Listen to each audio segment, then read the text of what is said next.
Hi, I'm Scott Piotr, reporting for Costa Mesa Brief. We're at the Irvine Unified School District meeting tonight where we're talking about gay rights. Well, not quite. We're actually talking about parental rights and how that relates to the gay rights. We have a situation where the board now allows a student to come in and decide to change genders, and the teachers and the board and the school, they don't tell the parents. So the parents came tonight and asked the board to change the policy so that they are required to tell the parents when that happens. Come join me in the board meeting.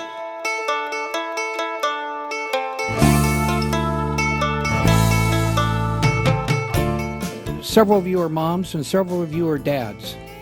How would you like it if the school district didn't tell you that your son or daughter was thinking of transitioning? Would you like that? Seriously, would you like that? I don't think so. We elected you to represent us. You are us. We are you. The board has got to listen to us parents. It's time for you to listen to us. The definition of non-binary, according to the Orange County Healthcare Agency's Public Health Alliance, says it's the intentional creation of one's own gender identity. So basically, a child can create his or her own gender, and this identity can fluctuate. Parents of children with special needs, be forewarned. Your child's gender can be changed at school without your knowledge. When I was a school board member in 2019, a mom reached out to me in tears because her high school autistic son, who is cognitively delayed and diagnosed with OCD, was being socially transitioned at school with a changed name and pronouns behind his parents' backs. By the time the parents found out, it was too late. Irvine Unified has no safeguards, and the teachers union wants to keep it that way. We want to know, as parents, if our kid comes and says, hey, Johnny wants to be Jane, we should be notified. Nobody knows our child better than we do. And just because the child says, I don't want to tell my student, or my parents, does not mean that you shouldn't tell them. And it used to be teachers and parents work together in the education of their children. Now it seems like we're fighting more than working together. And that's not right. And that can change here at the top if you guys adopt parental permission and notification. Then we're working together as a team rather than working opposed to each other. Right now, I really worry because parental rights is not being focused on, and parents are becoming the enemy. Right now, you have a wedge being driven in between parents and students from the schools, and that's not the way. If something is important that's happening in our students' lives, like transitioning, a parent needs to know. We need a strong parental rights. We need parental notification when things are happening to our children. So I implore the school district to do something about it and protect our children and put parents first and not make them the enemy. It is the teacher's job to teach our children to learn about math and science, history, reading, writing, and encouraging them to grow their minds.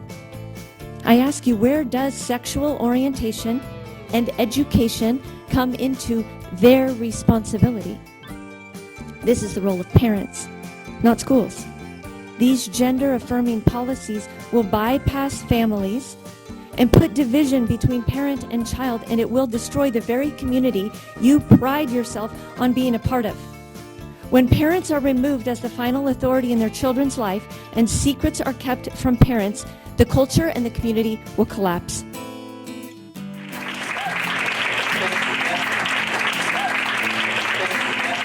So Aaron, you're here tonight because of what?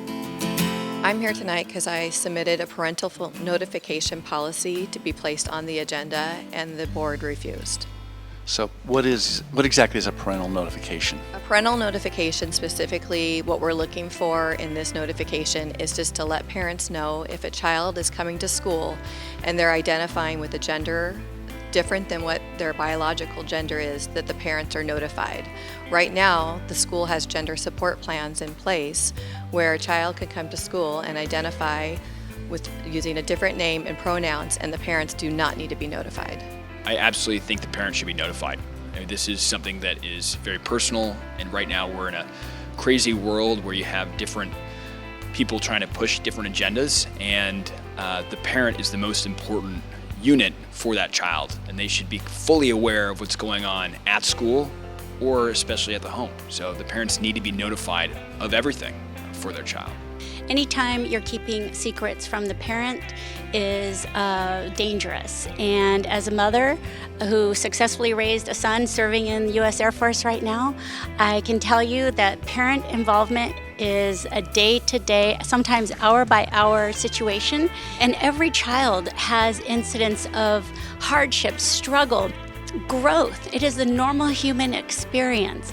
And nobody is better qualified than that parent to help that child. You mean you don't trust the school district to take your child's best interests and keep that in mind and do what's best for them? No, in answer to your question, I don't trust them. And I want to, certainly want to, but that's just not the world we live in. Many of the outstanding teachers are probably afraid to come forward and risk their job and livelihood to go against this notion right now. I'm sick and tired of this school board, this ultra-liberal school board, not giving parents notification when their youngsters want to transition. This is something that all parents should be involved in, and I understand that there's more than 100 children, starting with elementary school age, where the teachers and the school district are not notifying the parents, and that's outrageous. And if they want to keep this up, maybe we should start protesting in front of the school board member houses legally with megaphones. They've done it, others have done it before. Our school board is out of control.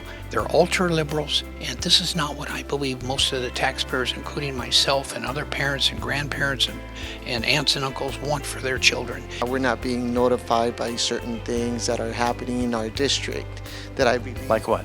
Number one, they're not advising us when the children are planning on transitioning, and they're trying to use certain drugs for blocking their puberty, so that it doesn't happen and they can decide whether they want to transition or not without advising the parents whatsoever. So transitioning can include anything but from counseling to puberty blockers or even surgery, and they don't have to tell the parents. That is correct. The parents will find out eventually, though. That is correct. We will find out, and like we heard earlier today, a gentleman said that the parents are becoming the enemies nowadays, where obviously the children or the teens feel that parents are not supporting their cause. Or they're being told that they're not going to be supportive and you should trust us. As a matter of fact, I believe that it's all mind manipulation in every single sort of way, where they don't want us to be involved because... They call that grooming in other places. That is correct. I've seen firsthand that they're endorsing books in our schools. It's actually an Irvine Unified that's showing kids how to use sex apps and telling them to post their pictures online, and it accesses their location, and it describes different ways to provide sexual favors. So my question is, how is that keeping kids safe? How is that keeping LGBT kids safe? Because actually it's throwing them to the wolves and to sexual predators. Yeah, and putting them potentially into trafficking. Oh, absolutely. Yeah. If not, just grooming them for a lifestyle that they may not be signing up for. Yeah. The name of the book is This Book is Gay. And the reason I know about it is I found it on my elementary school in Santa Ana Unified, because the Santa Ana Library does a bookmobile, and they brought it into my elementary campus and put it on the playground. So I happened to find it, and I was shocked. And then I found out it was the teachers union that is endorsing it, and it's all over the place. It's here in Irvine, it's in all the Orange County schools. They tell kids their gender can change like the weather based on their feelings, and that there's infinite pronouns to choose from. So basically what they're doing is they're creating this confusion. The LGBTQ, the Q actually means queer or questioning. So any kid who reads something like that, they're gonna question. So it's like they are actually recruiting. Once you're Q, you're considered LGBTQ. So what happened in my school district is they had the National Suicide Hotline, the Trevor Project, listed in all the bathrooms of the student bathrooms, like on eye level for a 5-year-old. So when I saw these books coming into our elementary classrooms, knowing that this would cause confusion and a mental crisis in kids, and possibly, friction in the families, I texted these numbers, and I pretended to be a kid, and I said, I'm scared about my gender, I don't know what I am, and I'm scared of puberty, what should I do? And the National Suicide Hotline surveyed me, giving me 11 genders to choose from. The National 988 Suicide Hotline did that.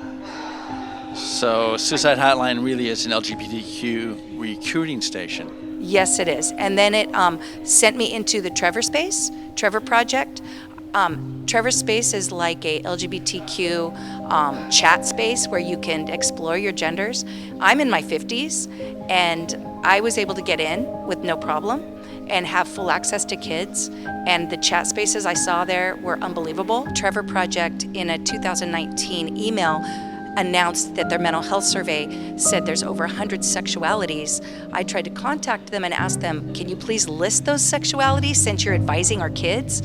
Is MAP one of them, minor attracted persons? Is BDSM, a sadomasochism? I mean, what are these sexualities? They will not give any. And yet this organization has access to all our kids nationwide. It's a really sensitive subject. And I understand that a lot of children are going through this. But for parents not to know about this, how wrong is that? These school board members should be ashamed of themselves.